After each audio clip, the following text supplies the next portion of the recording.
It started with the Gulf War in January of 1991.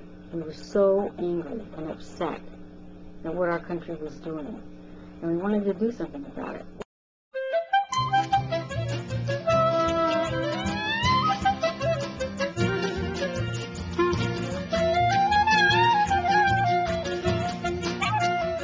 The first rule was that if you're not having fun, you're not doing it right. And we really stuck to that rule. We didn't have set hours that we worked during the day. That was mostly determined by Susan, who has a fairly short attention span. Rule 2 was no one was ever to do anything that they didn't feel comfortable doing. The third rule was if you were out of your body for any reason, you had to wear a blue star on your forehead. And that would alert everyone that you were not allowed to use power tools that day.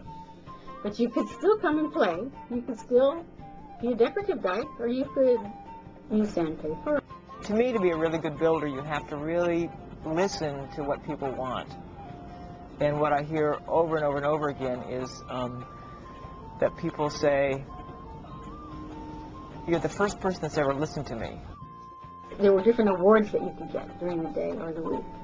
Of course, the obvious one, like the Butch Award or something, that would be the one who used the jackhammer, or the one that had the biggest tool belt.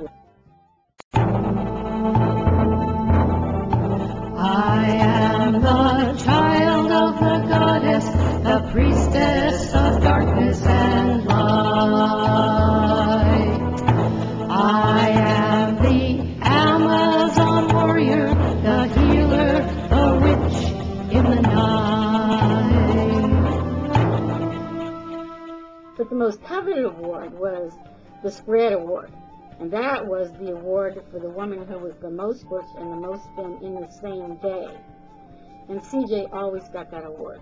She's framing and nursing the baby at the same time. Morgan tried to outdo her one time by wearing a pink hard hat.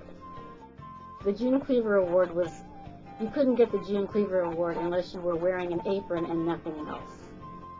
The biggest shim award, which Susan usually got. So she might have a 2-inch shim on a 3-inch cut.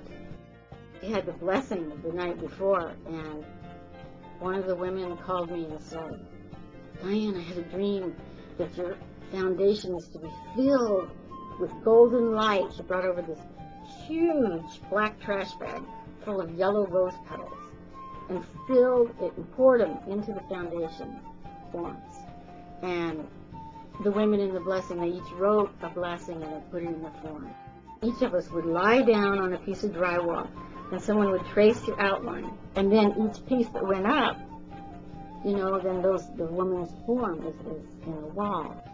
What things people value a lot, like levels of detail, and like knowing at a certain point that having a window that the moon came in would be something that you would value. One of the women that worked here was differently abled, and she wrote down, "Today I learned how to multiply."